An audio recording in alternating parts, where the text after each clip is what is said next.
आज हम लोगों को पढ़ना है, लास्ट टॉपिक है मैक्रोमोलिकुलर ट्रांसपोर्ट का, और इसका नाम है एक्सोसाइटोसिस। हाँ बेटा,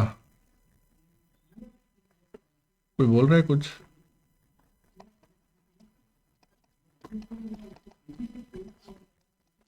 तो एक्सोसाइटोसिस का डिस्कशन करते हैं हम आज। आवाज आ रही है मेरी? Yes sir. ठीक है।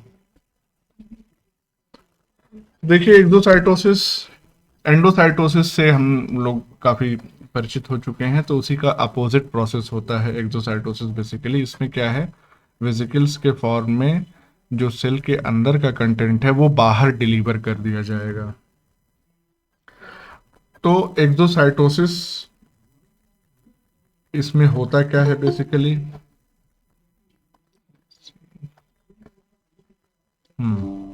Exocytosis,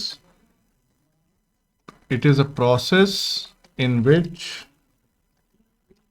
cells release their contents in the surrounding environment। इतना तो मालूम ही है, खैर फिर भी इंट्रोडक्शन के लिए हमने लिख दिया इसको। अब देखिए,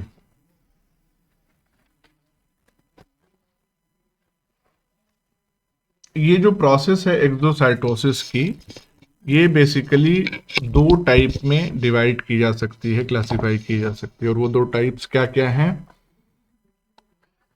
it can be either constitutive constitutive exocytosis, या फिर इसको हम कह सकते हैं रेगुलेटेड एक्सोसाइटोसिस। कहीं भी टर्म अगर कॉन्स्टिट्यूटिव आ रहा हो तो इससे आप समझ लीजिएगा ऐसी प्रक्रिया जो लगातार चलती रहती हो। तो इसका मतलब क्या हो गया कि, अच्छा, कॉन्स्टिट्यूटिव एक्सोसाइटोसिस को हम, it is also known as default pathway, default pathway of exocytosis. सिर्फ इतना शॉर्ट में हम लिखेंगे। डिफॉल्ट पाथवे का मतलब, हम बेसिकली इसको डिफॉल्ट पाथवे क्यों कह रहे हैं? कहने का कारण यह है कि इस प्रोसेस में, यानी कि it does not require any specific signal.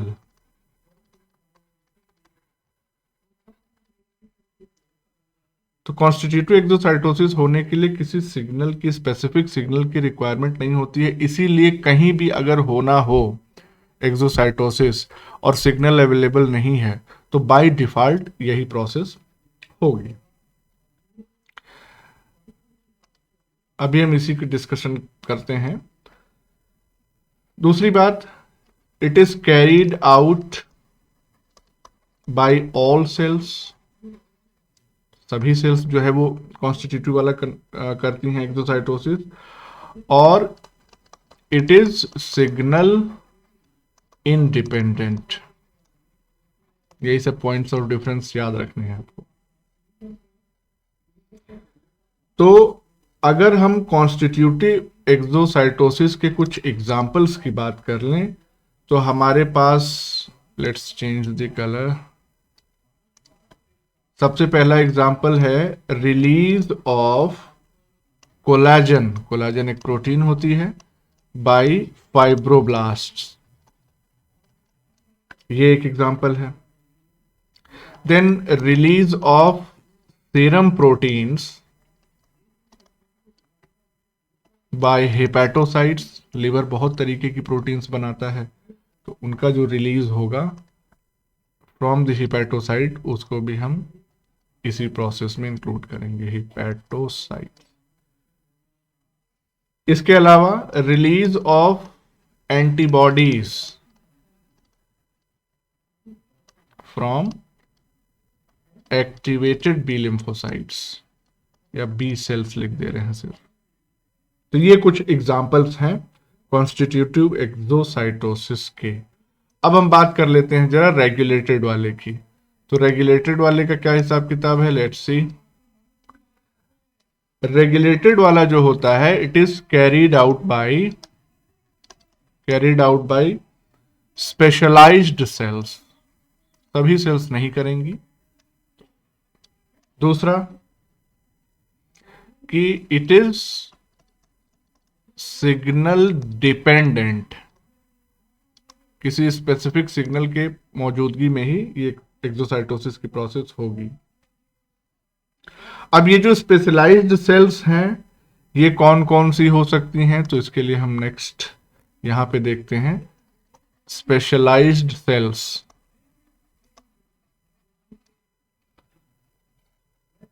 इनका काम क्या होता है, बेसिकली कुछ स्पेसिफिक केमिकल्स सिक्रीट करना, यानी कि सिक्रीट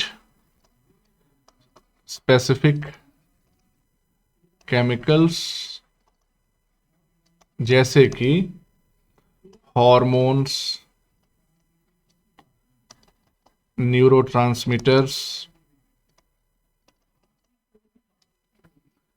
डाइजेस्टिव एंजाइम्स। तो जो स्पेसिफिक केमिकल सिक्रीट कर रहे हैं इसीलिए इनको हम स्पेशलाइज्ड सेल कह रहे हैं। हार्मोन को सिक्रीट करने वाली सेल्स, दैट डिपेंड्स कि कौन सा हार्मोन है। तो पिट्यूटरी हार्मोन हो सकता है, एड्रीनल, तमाम हार्मोन है, सब देखेंगे हम लोग एंडोक्राइन ग्लैंड में।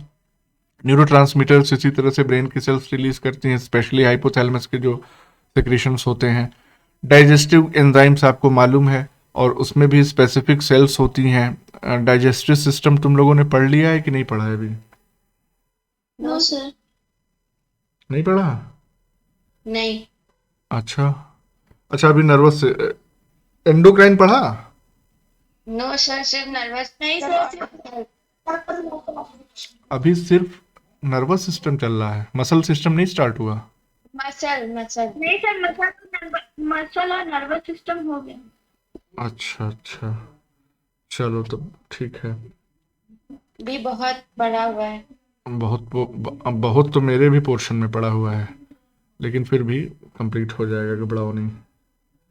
अब जम के पढ़ाई की जाएगी होली के बाद। खैर, तो ये कुछ स्पेसिफिक केमिकल सिक्रीट करते हैं। अब ये जो स्पेशलाइज्ड सेल्स हैं, इनके अगर हम 4 मेन टाइप्स यहाँ पे लिख दें, 4 main types of specialised cells, ये सारा कुछ जो है वो रेगुलेटेड एक्सोसाइटोसिस में ही हो रहा है। स्पेशलाइज्ड सेल्स कलर अलग कर दे रहे हैं। तो इसमें सबसे पहली जो सेल है ये हो जाएगी हमारी haematopoietic cell. Haematopoietic cells. Number 2 हो जाएगी न्यूरोनल सेल्स, सेल्स कर देते हैं। नंबर 3 हो जाएगा एंडोक्राइन सेल्स, और नंबर 4 हो जाएगा एक्सोक्राइन सेल्स। तो what is the difference between endocrine and exocrine? Endocrine ductless, exocrine with. Wait, very good.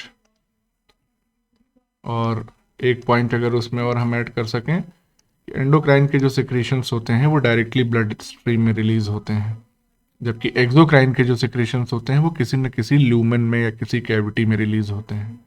खैर, वो तो जब हम लोग ग्लैंड्स देखेंगे। तो हेमाटोपोइटिक सेल्स का काम क्या होता है, क्या करती हैं ये बेसिकली? ब्लड। हाँ, ब्लड सेल के फॉर्मेशन के लिए जिम्मेदार होती हैं, या ब्लड सेल्स की प्रिकर्सर्स होती हैं ये, चाहे आरबीसी बनना हो।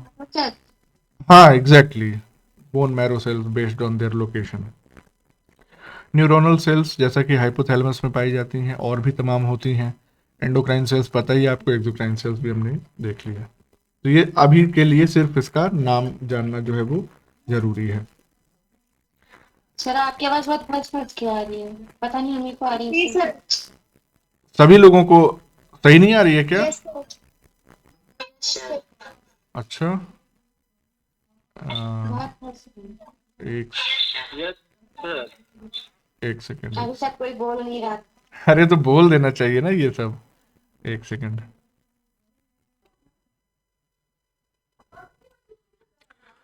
तो हाँ देखिए, तो यही चार मेन टाइप की जो स्पेशलाइज्ड सेल हैं इसकी हमने बात कर ली।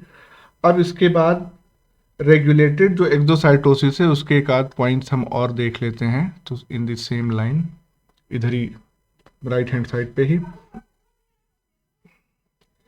यहाँ पे क्या होता है बेसिकली कि जैसा कि हमने आपको अभी बताया कि स्पेसिफिक सिग्नल्स चाहिए होते हैं ताकि रेगुलेटेड एक्सोसाइटोसिस हो सके। तो स्पेसिफिक सिग्नल्स रिक्वायर्ड। अब ये जो स्पेसिफिक सिग्नल्स होते हैं ये करवाते क्या हैं या इन सिग्नल्स की वजह से होता क्या है। तो this specific signals they are responsible sir for. फिर आवाज नहीं आ रही। सर फिर नहीं आ रही है। फिर नहीं आ रही है यार, ऐसा क्या हो गया आज। एक सेकंड।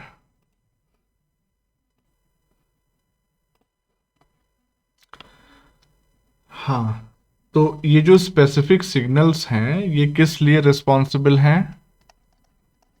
अगर फिर गड़बड़ होगी आवाज तो बोल देना। तो ये किस लिए रिस्पॉन्सिबल हैं। They are responsible for exocytosis, सबसे पहली बात ये है। लेकिन कहां से।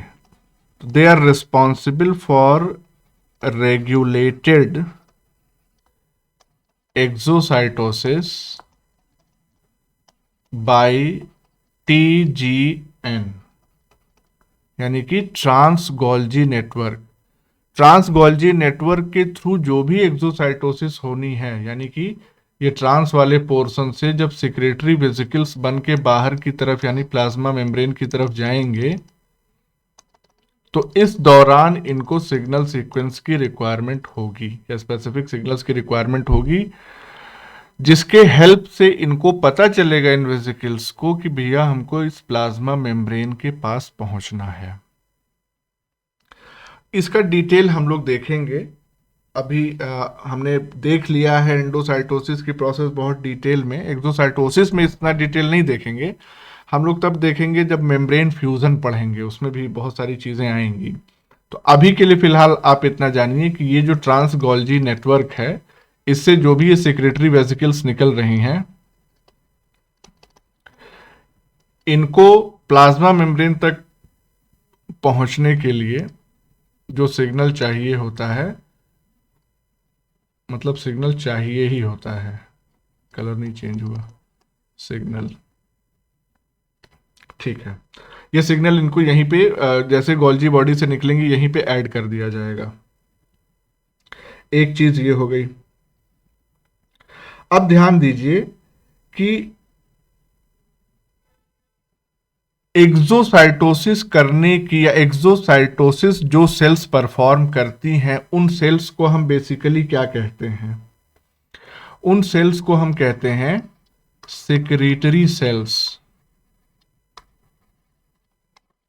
यानी कि दो सेल्स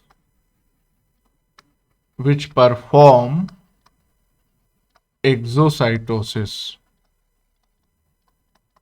तो ये सेक्रेटरी सेल्स हो गई। अब तीन मेथड हैं, तीन तरीके हैं जिससे ये सेक्रेटरी सेल्स एक्सोसाइटोसिस परफॉर्म कर सकती हैं, यानी कि 3 मेथड्स। उन तीनों मेथड को हम इमेज के माध्यम से समझ लेंगे। It will take little time and आसानी से समझ में भी आ जाएगा। ये है 3 तरीके। पहला तरीका क्या है, किस एंड रन, नंबर 1। नंबर 2 है फुल कोलैप्स फ्यूजन और नंबर 3 है कंपाउंड एक्सोसाइटोसिस। तो इसमें होता क्या है, अगर यहीं पे हम देख लें किस एंड रन, इस तरीके के सिक्रीशन में आप ध्यान दीजिए हो क्या रहा है कि ये सेक्रेटरी वेसिकल है, this is a secretary vesicle, ये जा रही है और प्लाज्मा मेम्ब्रेन से फ्यूज हो रही है। फ्यूज होने के दौरान ये फ्यूजन पोर बन रहा है और जैसे अपना कंटेंट इसने रिलीज किया, और ध्यान दीजिए पार्शियल कंटेंट रिलीज हो रहा है। Fusion pore responsible for partial release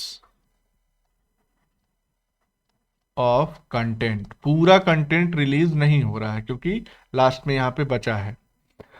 तो after release of content partially, ये जो फ्यूजन पोर है वो फिर से वापस से रिफॉर्म हो जाता है।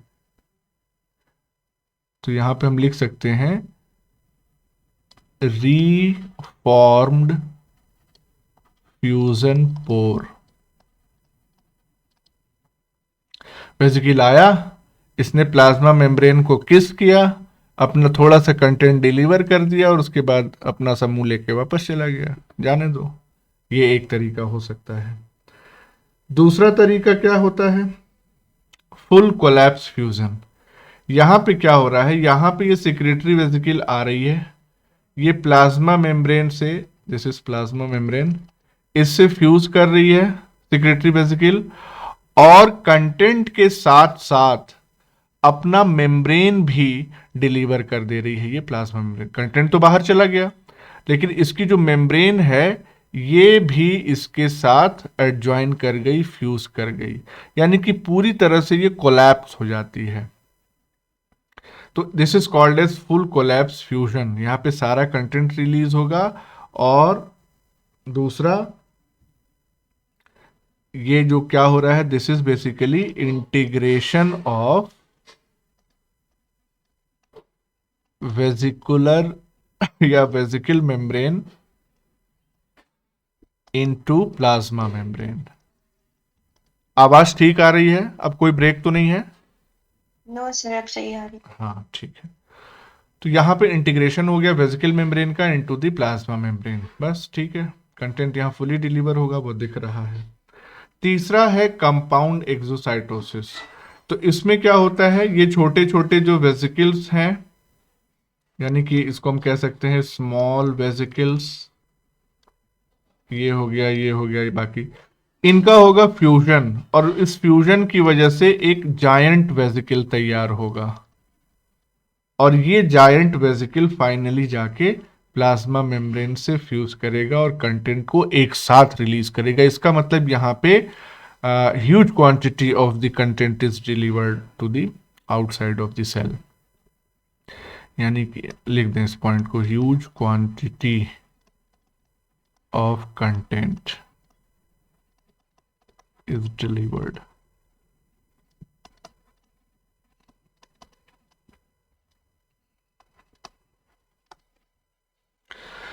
तो इस तरीके से ये तीन मेथड हैं जिसको सेल अडॉप्ट करती है।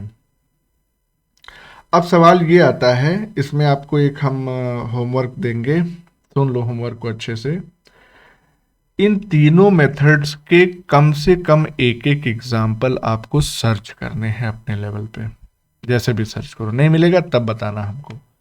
तो किस एंड रन तरीका, फुल कोलैप्स फ्यूजन और कंपाउंड एक्सोसाइटोसिस का एग्जाम्पल आपको सर्च करना है और अपने नोट्स में ऐड करना है। सुन लिया सबने होमवर्क? जी सर।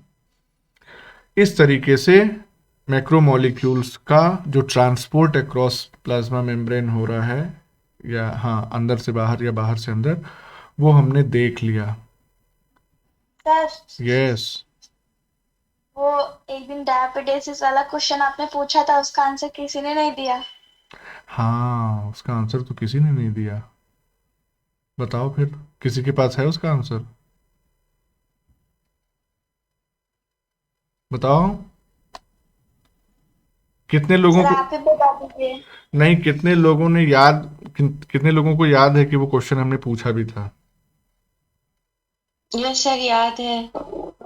उस दिन सर्च भी किया था, लेकिन सब में बस एग्जाम्पल ही दिखा रहा था, हाँ उसमें बस खाली इतना दिखा रहे थे कि इसमें जो स्पेक्ट्रिन और वो जो उसका होता है एक्टिन फिलामेंट, उसका ऐसा अरेंजमेंट होता है जिस वजह से वो क्रॉस नहीं कर पाता शायद तो ऐसे। एग्जैक्टली यही तो आंसर है, आंसर तो तुमने ढूंढ ही लिया, तुमको बताना चाहिए था।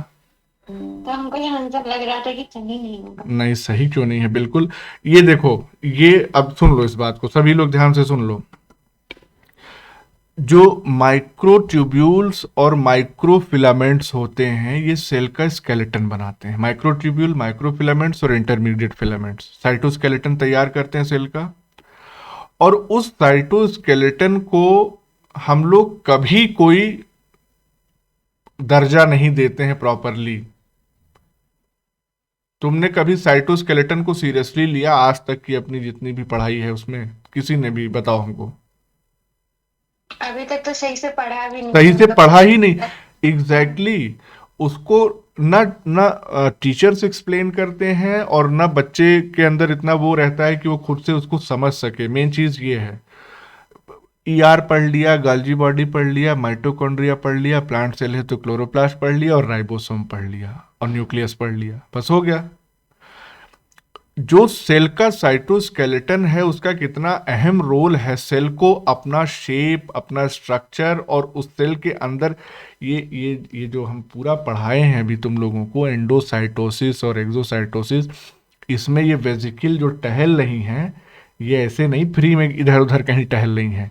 These are all moving along the cytoskeleton. अंदर पूरा जाल बिछा हुआ है, नेटवर्क बिछा हुआ है, और सबको पता है कि किस पर्टिकुलर फिलामेंट पे इस वाले वेजिकल को टहलते टहलते प्लाज्मा मेम्ब्रेन तक पहुंचना है। ये सब रेलवे ट्रैक की तरह फॉर्म होते हैं एग्जैक्टली। और वो रेलवे ट्रैक्स ऐसे होते हैं कि एक दूसरे के ऊपर नीचे, मतलब पूरा मेश तैयार रहता है। उसी के अलोंग ये मूवमेंट होता है किसी भी सब्सटेंस का सेल के अंदर। तो साइटोस्केलेटन, आप अपने स्केलेटन से उसकी तुलना कीजिए। अगर स्केलेटन आपके शरीर से निकाल दिया जाए तो आपके शरीर की क्या हालत होगी, वही हालत सेल की होती है। तो सेल के अंदर वो प्राइम इंपॉर्टेंस है साइटोस्केलेटन का। तो जो तुमने अभी कहा कि सर ये आंसर हमने देखा था लेकिन हमको लगा नहीं कि ये सही होगा, एग्जैक्टली जैसे कभी हमने सेंड नहीं किया था। हाँ, तो वो सेंड करना चाहिए था क्योंकि यही है एग्जैक्ट आंसर। जो अरेंजमेंट होता है एक्टिन फिलामेंट्स का अलोंग द मेम्ब्रेन, बाहर की तरफ, जो मेम्ब्रेन के जस्ट नीचे वाले हिस्से में, जैसे ये आरबीसी है, इसके जस्ट नीचे वाले हिस्से में ये जो अरेंजमेंट है एक्टिन फिलामेंट का, लाइक दिस, फिर ये मेशवर्क तैयार होता है इस तरह से। ये इस आरबीसी को अपना शेप चेंज करने नहीं देता। Actin filament does not allow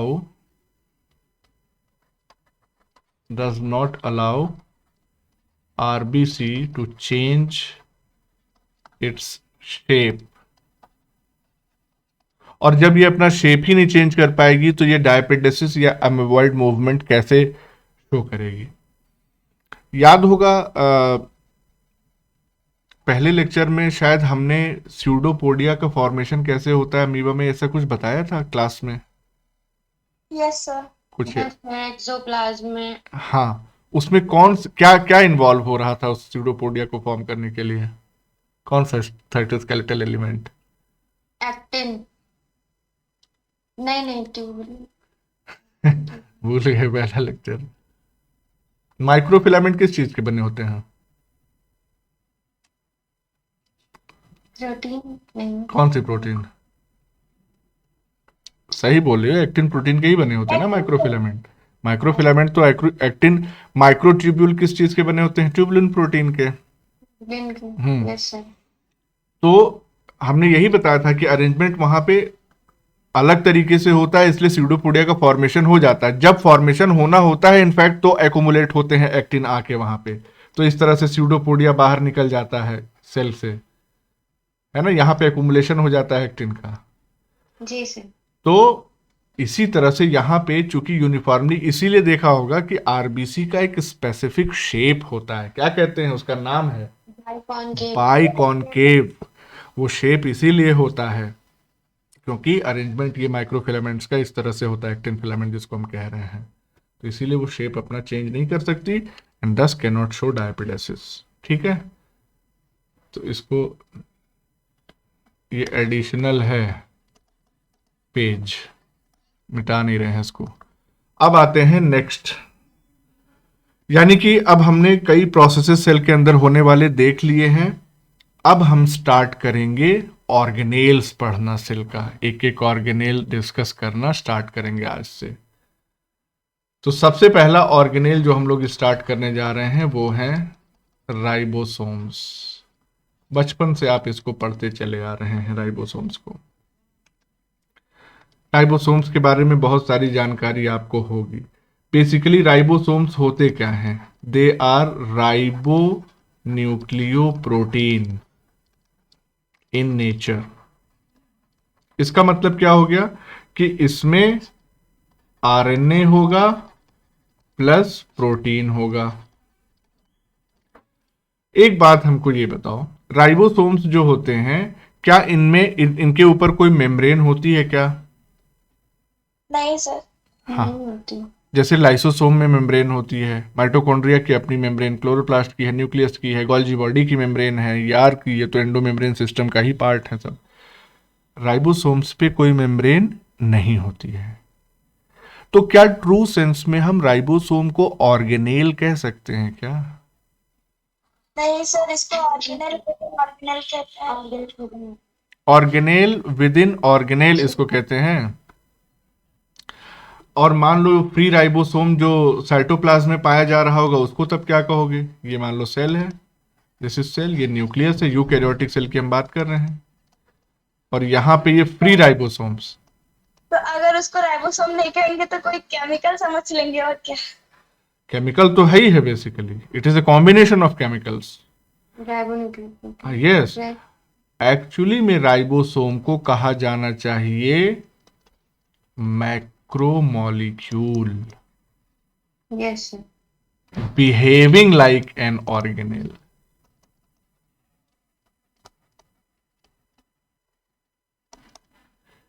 है ना?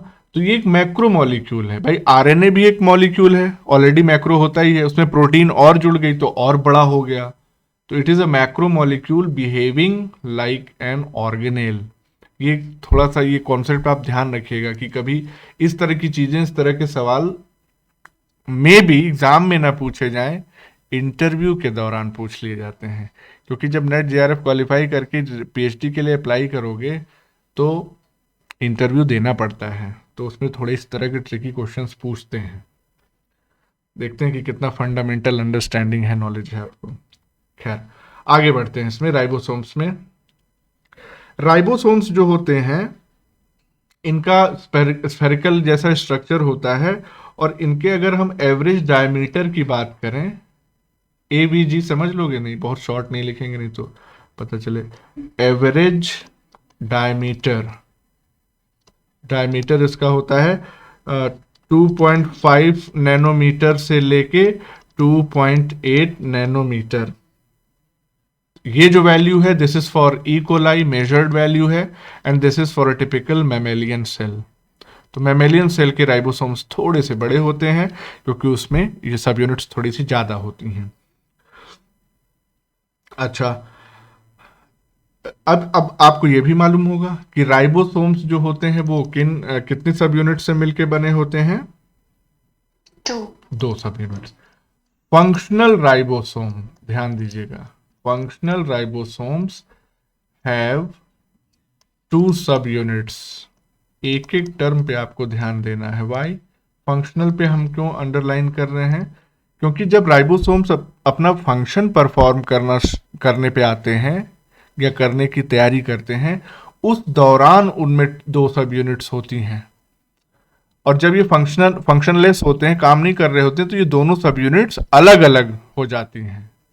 इसीलिए फंक्शनल राइबोसोम्स में 2 सब यूनिट होती हैं। इस तरह के क्वेश्चन पूछ सकता है स्टेटमेंट में, ट्रू और फॉल्स, कि राइबोसोम्स हैव 2 सब यूनिट्स, फंक्शनल राइबोसोम हैव 2 सब यूनिट्स, फिर कुछ उसी में और जोड़ देगा। तो अच्छा, अब ध्यान दीजिए, यहां पे हमने आपको जो बताया था आरएनए और प्रोटीन, तो इसके आगे आर लगेगा। This stands for ribosomal RNA and this stands for ribosomal protein, R proteins. और ये जो आर प्रोटीन्स होती हैं ये बेसिकली दो टाइप की होती हैं। एक को हम कह देते हैं एल और दूसरे को हम कह देते हैं एस। क्यों कह देते हैं ऐसा? एल का मतलब कि लार्ज सब यूनिट की प्रोटीन है और एस का मतलब जो स्मॉल सब यूनिट है उसकी प्रोटीन है। यहां पे हमने आपको बताया ना दो सब यूनिट्स, तो ये दो सब यूनिट्स कौन कौन सी होती हैं? एक लार्ज सब यूनिट होती है और एक स्मॉल सब यूनिट होती है। इतनी बात समझ में आ गई? चलिए अब यहां पे एक इमेज के माध्यम से इन सब यूनिट्स के जो कंपोनेंट्स हैं उसको देख लेते हैं। लेट्स सी कितना एनहांस हो पाएगा ये। दिस, हाँ हो तो गया काम भर को, इसको इधर ही रखते हैं। ओके अब देखिए prokaryotic ribosome 70s, eukaryotic ribosome 80s। जाहिर सी बात है ये जो गोला बना हुआ है ये लार्ज सब यूनिट को दिखा रहा है। LSU का मतलब लार्ज सब यूनिट और SSU का मतलब स्मॉल सब यूनिट। इतना तो समझ में आ जाएगा, कोई कंफ्यूजन नहीं है। लार्ज सब यूनिट, दिस स्मॉल सब यूनिट। अगर 70s राइबोसोम की हम बात करें तो 70s राइबोसोम में क्या क्या प्रेजेंट है? आपको दो आरएनए के मॉलिक्यूल्स इसमें होते हैं। अच्छा पहले ये देख लीजिए, लार्ज सब यूनिट जो होता है वो 50s होता है, स्मॉल सब यूनिट 30s होता है। अब ये 50s फिर से 5s आरएनए और 23s आरएनए से मिलके बना हुआ है। 30s वाला जो है वो 16s आरएनए प्लस प्रोटीन्स तो होंगी ही, प्रोटीन्स का जिक्र हम अभी करेंगे फिर से। इसी तरह से ये जो पूरा 80s राइबोसोम है 80s, इसकी लार्ज सब यूनिट जो होती है 60s और स्मॉल सब यूनिट 40s। ये आपको मालूम है, इसमें कुछ बहुत नहीं बताना है। लेकिन 60s सब यूनिट में तीन टाइप के आरएनए होते हैं, 5s आरएनए, 26s या 28s आरएनए और 5.8s RNA. Similar plus proteins भी होंगी। सिमिलरली स्मॉल सब यूनिट्स जो है इसमें 18s आरएनए प्लस प्रोटीन्स होती हैं। तो अब हमको ये देखना है कि कितनी नंबर ऑफ प्रोटीन्स जो है इन सब यूनिट्स में प्रेजेंट होती हैं। जैसे प्रोकैरियोट्स की अगर हम बात करें, यहाँ पे हम उस चीज़ को ऐड कर देते हैं ताकि कंप्लीट हो जाए। Have to pick specific colour, let's say okay this blue. बहुत ज़्यादा वो हॉच पॉच नहीं होगा, घबराइए नहीं, जब ध्यान से देखेंगे तो अपने आप ये सारी चीज़ें क्लियर हो जाएंगी। स्मॉल सब यूनिट की अगर हम बात करें, 70s के स्मॉल सब यूनिट की हम बात कर रहे हैं, तो यहाँ पे 16s आरएनए है और प्लस 21 प्रोटीन्स हैं। P फॉर प्रोटीन, यहाँ पे हम लिख दे रहे हैं, P मतलब प्रोटीन्स। 21 प्रोटीन है यहाँ पे। वहीं पे अगर हम 80s के 18s आरएनए की बात करें तो यहां पे प्लस 33 प्रोटीन्स, 33 प्रोटीन्स हो गई। अब लार्ज सब यूनिट पे आते हैं, तो लार्ज सब यूनिट की अगर हम बात करें तो यहां पे होता है प्लस 31 प्रोटीन्स और यूकैरियोट के लार्ज सब यूनिट में प्लस 46 प्रोटीन्स, 46। तो इस तरह से कितनी प्रोटीन्स होती हैं और कौन कौन सा आरएनए मिलके लार्ज और स्मॉल सब यूनिट बनाता है 70s और 80s में, ये पूरा क्लासिफिकेशन आपको इसी इमेज से समझ में आ जाएगा। अब सवाल ये होता है कि what is this S? Let's try to understand what is S. S का मतलब तो मालूम है आपको, what is S? Sedimentation sedimentation coefficient. Actually में होता क्या है ये? पढ़ते तो आ रहे हैं बचपन से। What is sedimentation coefficient? मतलब कितने टाइम में सेडिमेंट हो जाएगा, उसमें कितना सेकंड लग रहा है हाँ, शायद। यस, सही है। एक्चुअली में इसको और थोड़ा सा हम इलाबोरेट कर दें तो एस या सेडिमेंटेशन कोफिशिएंट जो होता है, it is the ratio of velocity to centrifugal acceleration. Sediment कब होगा, कब सेडिमेंट कराएंगे हम? सेडिमेंट तब कराएंगे जब हम अल्ट्रा सेंट्रीफ्यूज का इस्तेमाल करेंगे, उसी में तो सेंट्रीफ्यूगेशन होता है। तो सेंट्रीफ्यूगेशन के दौरान बेसिकली होता क्या है? जो भी पार्टिकल्स होते हैं वो नीचे मतलब बैठ जाते हैं। नीचे क्यों बैठते हैं? अल्ट्रा सेंट्रीफ्यूज देखा है तुमने? सेंट्रीफ्यूज यस वहां यस लैब में देखा है? क्योंकि हाँ। घर पे नहीं सर, लैब में अरे देखा हम है। लैब की ही बात कर रहे हैं बेटा, घर पे थोड़ी रखे होगी तुम। तो हाँ बताओ। अभी तो नहीं बेटा, लैब बोले थे तुमको, गलत मेरा में। कान बजा हाँ ठीक है, बोलो। सर। वो क्योंकि उसमें जो मतलब वेट होता होगा वो उसमें वो सेंट्रीफ्यूगल फोर्स होता है, तो एक्चुअली में पता नहीं देखो, सर। हम बता रहे हैं। देखो, जैसे मान लो ये जो है, ये टॉप से जब हम सेंट्रीफ्यूज को देखते हैं तो इस तरह का नजर आता है, और इसके अंदर जो है होल्स होते हैं, है ना? Yes sir. इन्हीं होल्स में हम सेंट्रीफ्यूज ट्यूब अंदर डाल देते हैं। तो सपोज करो एक ट्यूब हमने डाल दी, इस तरह से डाल दी, ये अंदर नीचे की तरफ ये दिख रहा है। ये होता ये है बेसिकली कि ऐसे समझो, जैसे अब केवल इस तरह की ट्यूब को हम दिखा रहे हैं। ये ट्यूब जो है वो ऐसे लटकी हुई है, ठीक? अगर सामने से देखें, ये टॉप व्यू है, ये फ्रंट व्यू है।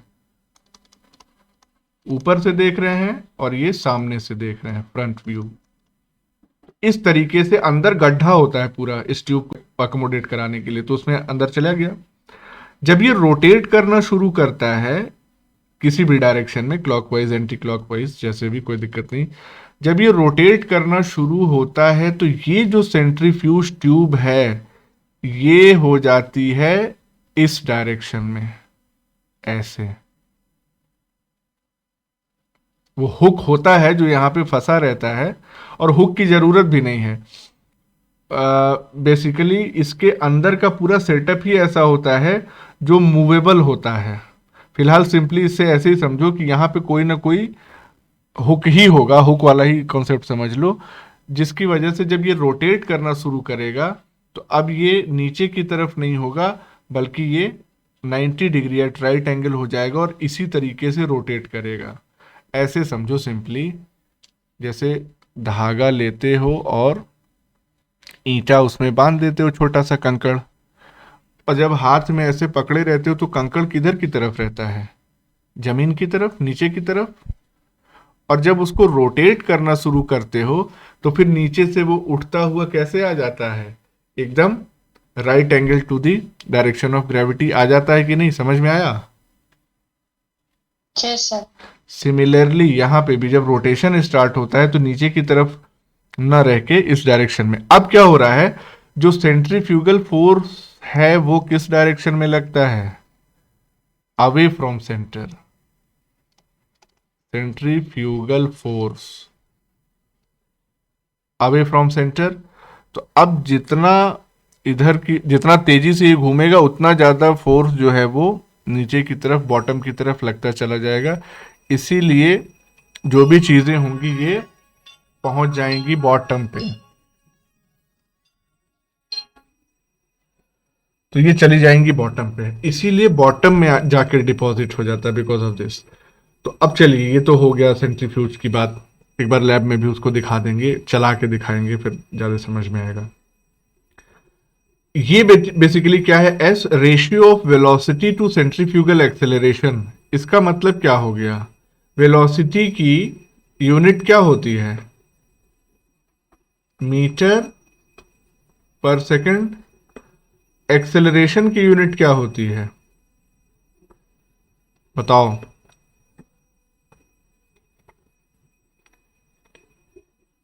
आवाज आ रही है मेरी सबको?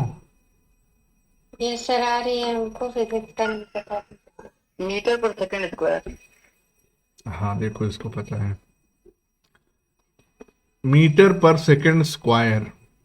सर फिजिक्स वाले बायो नहीं पढ़ते, पर हम लोग क्यों सब कुछ पढ़ते हैं, मैथ्स बायो केमिस्ट्री फिजिक्स सब पढ़ना पड़ता फिजिक्स वाले बायो नहीं पढ़ते हैं, हाँ हाँ, ऐसा है ना, फिजिक्स वालों को बाद में जाके समझ में आता है, जब वो खास तौर पे रिसर्च की फील्ड में होते हैं, कि हमने बायो क्यों नहीं पढ़ी।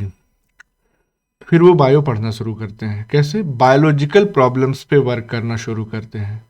वो चाहे फिजिक्स वाले हों, चाहे केमिस्ट्री वाले हों, इवन मैथमेटिक्स वाले भी बायोलॉजिकल प्रॉब्लम, बायोलॉजिकल सिस्टम पे वर्क करते हैं। बहुत सारे एग्जांपल्स हैं हमारे पास, तुमको हम फुर्सत में दे सकते हैं, तो घबराने की ज़रूरत नहीं है।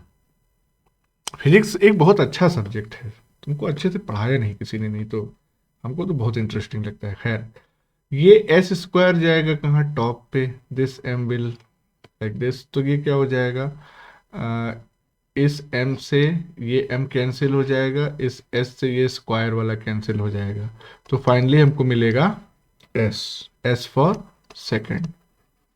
ये कैसे हुआ ये तो समझ ही गए होगे ना, इतनी मैथमेटिक्स तो आती होगी। है। तो ये सेकंड मिल जाएगा, यानी इसकी यूनिट हो गई सेकंड। अच्छा, क्या ये s की यूनिट है, यूनिट तो है, लेकिन एक स्वेडबर्ग कितना होता है, how much is one Svedberg, one S जिसको हम कहते हैं, तो ये होता है 1 × 10⁻⁻13 सेकेंड,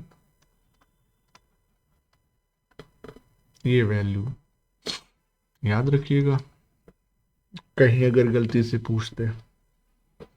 इसका मतलब ये हो गया, जितने एस आप लगाते जाएंगे उतने टाइम्स 10⁻⁻13 सेकेंड्स लग रहे हैं सेटल होने में। -13 तो बहुत कम होता है, सोफिस्टिकेटेड है सब मशीनें जो कैलकुलेट कर लेती हैं। तो ये कॉन्सेप्ट समझ में आया सेडिमेंटेशन कोएफिशिएंट का? जी सर। ठीक है, अब हम लोग आगे बढ़ते हैं, लेट्स सी।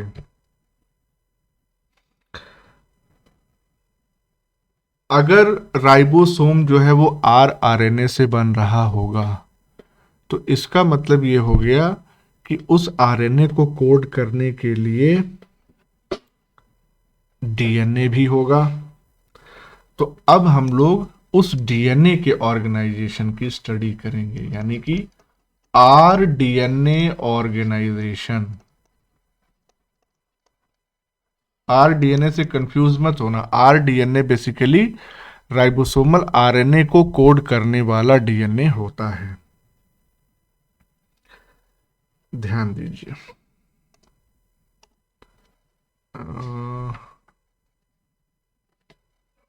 इसका एक डायग्राम बना दें तो ज्यादा सही रहेगा।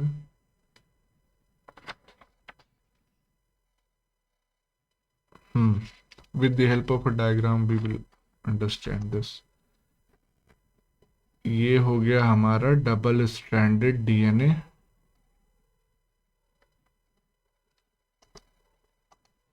इस डीएनए में यहाँ पे, यहाँ पे और यहाँ पे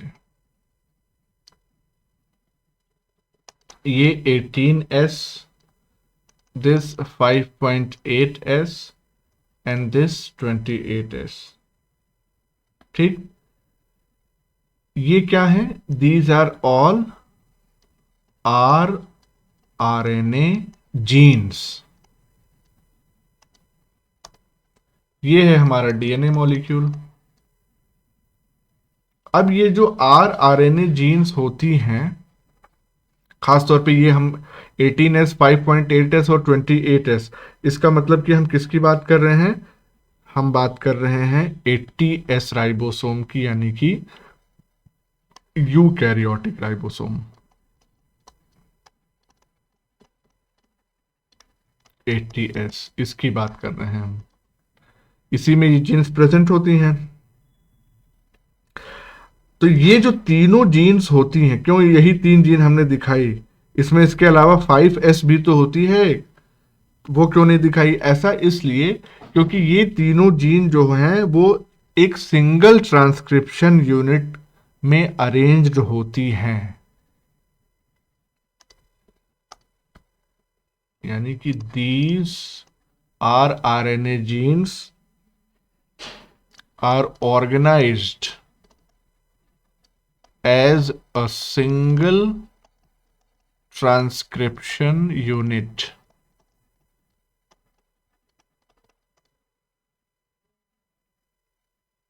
सिंगल ट्रांसक्रिप्शन यूनिट का मतलब क्या हुआ कि ये जो पूरा का पूरा यूनिट है इतना बड़ा, this will be transcribed bye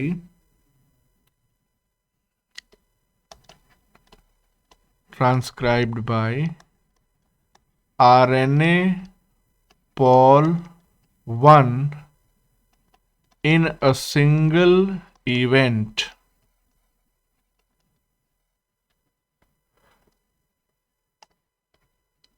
transcription के लिए क्या जरूरी होता है? RNA polymerase. ये हो गया हमारा आरएनए पॉलीमरेज, और वो भी पहला। 3 टाइप के होते हैं यूकैरियोट्स में, पॉल 1, पॉल 2, पॉल 3। तो पहला वाला जो आरएनए पॉलीमरेज है, ये रिस्पॉन्सिबल है इस पर्टिकुलर ट्रांसक्रिप्शन यूनिट के ट्रांसक्रिप्शन के लिए। क्यों इसको हम सिंगल ट्रांसक्रिप्शन यूनिट कह रहे हैं? क्योंकि ये आरएनए पॉलीमरेज जब इधर चलना शुरू करेगा अलोंग दिस डीएनए, तो जो भी ट्रांसक्रिप्ट बनेगा उसमें 18S का भी पोर्शन होगा, 5.8S का भी पोर्शन होगा और 28S का भी पोर्शन होगा, यानी कि तीनों के तीनों एक साथ एक ही ट्रांसक्रिप्ट में बन जाएंगे। तो इसका मतलब ये हुआ कि जो प्राइमरी ट्रांसक्रिप्ट बना, यानी कि द प्राइमरी ट्रांसक्रिप्ट फॉर्म्ड, वो बड़ा होगा। 18 + 5 5.8 + 28, तीनों को जोड़ दो। लेकिन तीनों को जोड़ने पे कुछ और आएगा, और ये हम आपको पहले भी बता चुके हैं। जैसे 80S में 60 और 40 होते हैं, 60 40 तो 100 होना चाहिए, लेकिन ये 80 ही होता है। तो same is the case here कि तीनों को जोड़ोगे तो अलग अलग ज्यादा हो जाएगा, लेकिन ओवरऑल ये जो प्राइमरी ट्रांसक्रिप्ट तैयार हुआ वो क्या है? वो है 47S आरएनए। और बाद में जब ये प्राइमरी ट्रांसक्रिप्ट तैयार हो जाएगा तो letter processing of 47S RNA, इससे क्या मिलेगा? इट यील्ड्स वही तीनों, मैच्योर